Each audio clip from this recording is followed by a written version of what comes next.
nous allons parler du roman d'amour de Seven Year Sleep d'Ashley Boston, je pense qu'on dit comme ça.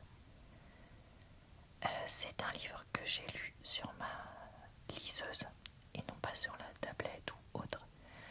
Mais en fait, le fichier que j'ai bug et la couverture ne passe pas. Donc je me suis dit, quitte à le présenter un minimum sur la tablette, autant tout faire sur la tablette. Donc j'espère que ça vous gênera pas trop. Désolée, il y a mon chat qui couine dans le coin. Comme toujours, je vais commencer par vous montrer le résumé, puis lire avec vous quelques pages du livre avant de vous donner mon avis dessus. Ce livre n'est malheureusement pas encore traduit, donc je ne pourrai pas vous lire ça en français. Je vais être obligée de faire encore une fois des traductions, sachant que je ne suis pas bilingue, donc c'est pas toujours évident.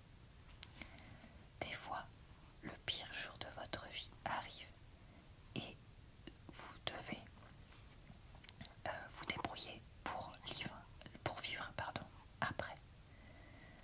Donc Clémentine prépare plan pour un plan d'action pour garder son cœur protégé, travailler dur, trouver quelqu'un correct à aimer et se rappeler de poursuivre la lune. Ce dernier est un petit peu bête et évidemment métaphorique, mais sa tante lui a toujours dit que vous aviez besoin d'au moins un grand rêve, d'un énorme rêve pour avancer. Et cette dernière année, ce plan a continué sans problème, sans nœud, sans difficulté. Principalement, la partie amour est difficile parce qu'elle ne veut pas être trop proche de quelqu'un. Elle n'est pas sûre que son cœur le supporte. Et un jour, elle trouve un homme étrange debout dans la cuisine de l'ancien appartement de sa tante, de l'appartement de sa tante qu'elle ne possède plus. Enfin, je sais pas trop comment traduire ça correctement. Un homme avec des yeux doux et une voix traînante du sud et un goût prononcé pour les tartes au citron. Le type d'homme pour lequel, avant tout ça, elle aurait complètement craqué. Et peut-être qu'elle le pourrait encore. Cependant, il existe dans le passé. Il y a 7 ans, pour être exact. Et elle vit littéralement 7 ans dans son futur. Sa tante lui a toujours dit que son appartement avait un pincement du temps, une déformation du temps. Un lieu où les moments se mélangeaient comme les aquarelles. Et Clémentine sait que si elle laisse son cœur prendre le dessus, tomber, enfin quelque chose comme ça, elle sera, comment on dit déjà, elle sera perdue. Après tout, l'amour est lié au temps. Non, l'amour n'est jamais un problème de temps, mais plutôt un problème de talent. Le type, My Darling Clementine, vous savez, comme la vieille chanson, pour ceux qui connaissent. Cet appartement est magique. Tante Anna-Léa m'a dit un jour, assise dans ça, alors ça j'ai pas trouvé la traduction, on dirait fauteuil à coudoir, de la couleur d'un Robin's Egg, je ne sais pas ce que c'est. Ses cheveux relevés par une pince à cheveux, comment dire, vous savez les pinces à cheveux, enfin là, les bâtons là qu'on peut se mettre dans les cheveux, voilà, je pense que c'est ça qu'on essaye de nous dire. Elle me l'a dit avec de l'espièglerie dans ses yeux, comme pour me défier de lui demandé ce qu'elle voulait dire. Je venais juste d'avoir 8 ans et je pensais que je savais tout. Évidemment que cet appartement était magique. Ma tante vivait dans un vieux de plusieurs siècles dans l'Upper East Side de New York du coup, avec des lions en pierre sur les corniches à moitié cassées et s'accrochant au coin. Tout y était magique. La façon dont la lumière se déversait dans la cuisine le matin, dorée comme le jaune d'œuf, la façon dont le bureau semblait contenir plus de livres que possible, se déversant des étagères et en pile collées contre la fenêtre éloignée, si haut qu'il bloquait quasiment toute la lumière. Je traçais des cartes étrangères sur la partie en briques du mur du salon, quelque chose comme ça, enfin je sais plus pas comment dire, mais c'est ça l'idée. La salle de bain avec ses fenêtres parfaitement hautes et le verre teinté qui reflétait des arcs-en-ciel contre les murs peints couleur ciel et la baignoire à pied ornementée était le lieu parfait pour peindre. Mes aquarelles semblaient prendre vie ici, les pigments coulants de mes pinceaux quand j'imaginais les lieux lointains où je n'étais jamais allée.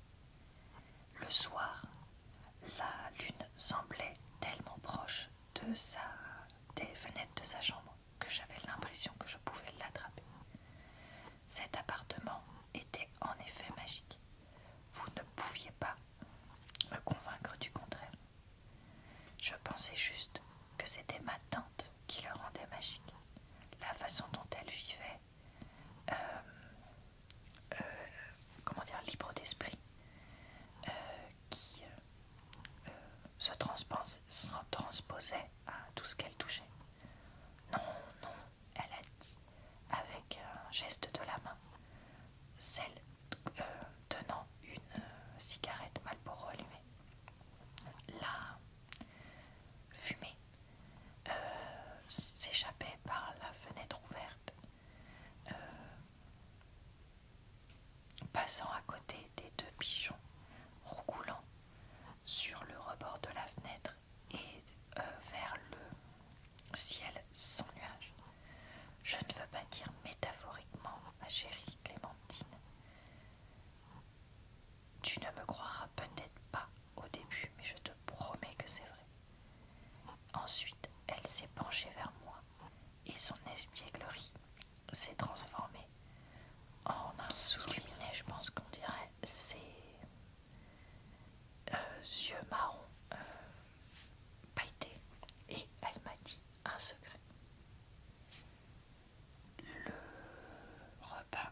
je sais plus, et de poursuivre la lune. Toujours poursuivre la lune. Ça devait avoir, mais qu'est-ce que c'est tout flou. Ça devait avoir marché pour elle, parce que peu importe où elle était dans le monde, elle était à la maison. Elle valsait à travers la vie comme si elle faisait corps avec chaque fête où elle n'était jamais amoureuse de tout cœur solitaire qu'elle trouvait. Trouver la chance était ébahi, peut-être qu'on traduirait plutôt, dans chaque aventure. Elle avait cet air. Les touristes lui demandaient les touristes lui demandaient leur chemin. Non, les touristes lui demandaient leur chemin, oui c'est ça. Quand elle allait à l'étranger, les serveurs demandaient son opinion sur les vins et les whisky raffinés, et les célébrités lui demandaient de raconter sa vie. Une fois, on était à la Tour de Londres. Ma tante et moi nous sommes retrouvés accidentellement à une fête VIP à la chapelle royale de Saint-Pierre et Vincula, je sais pas comment on dit, et avons réussi à rester avec avec un compliment, grâce à un compliment bien placé et euh, un collier en faux très bien placé. Là, nous avons rencontré le prince du pays. Non, Well, c'est pas le pays de Galles, Well. Si, je sais plus. Ou de Norvège ou quelque part. Alors, ça, je savais pas, mais ça moonlighting, ça peut dire qui travaillait au noir, comme le DJ. Je me rappelle pas trop du reste de la nuit, puisque j'avais surestimé ma tolérance pour le scotch très cher.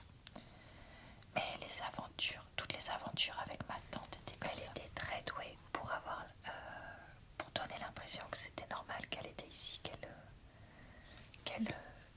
comment dire, était quelqu'un de premier plan ici. Bon, je vais m'arrêter là pour mes traductions parce que je suis en train de vriller au n'importe quoi. Alors, qu'ai-je donc pensé de ce livre? Eh bien écoutez, je l'ai plutôt bien aimé.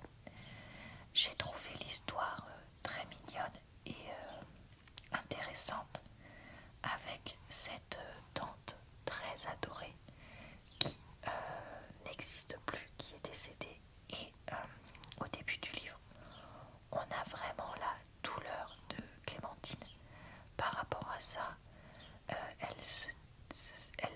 Elle fait son deuil et c'est vraiment intéressant d'avoir sa perspective là-dessus et de voir comment petit à petit elle le vit. On a aussi toute une réflexion sur le travail, être passionné par son travail. Est-ce qu'on est vraiment sûr qu'on aime tout à propos de son travail? Comment notre regard peut changer au cours du temps justement vis-à-vis de ça?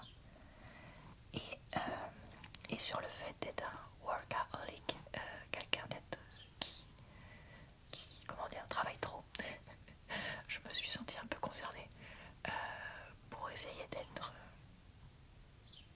douée et de réussir, etc. Mais je trouve que la façon dont c'est dit, c'est pas non plus... c'est dit comme un fait. Ce n'est pas évoqué de façon péjorative. Et ça, c'est quelque chose que j'apprécie. Mais il y a quand même une vraie réflexion, voilà, sur le deuil, donc sur le travail, sur l'amitié, donner un sens à sa vie et aussi l'amour. Et donc non, ce n'est pas juste un livre tout mignon, tout plein sur une romance. Et c'est ça aussi que j'ai apprécié, c'est-à-dire que voilà, on a des pistes de réflexion qui sont faites sans être trop poussées, pour laisser entre guillemets le temps au lecteur de voilà, faire son propre chemin également. Et voilà, donc pour moi c'est vraiment quelque chose de positif. Un point qui peut être positif aussi, c'est que contrairement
pour vraiment détailler ou comment dire, donner envie de faire ce genre de choses là, mais bon, voilà, je voulais quand même l'évoquer.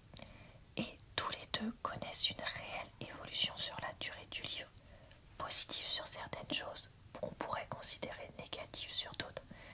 Et ça c'est vraiment intéressant vu que ça paraît réel. Voilà, sans être le livre de l'année, je pense que c'est un livre qui pourra plaire à un certain nombre de monde et qui pourra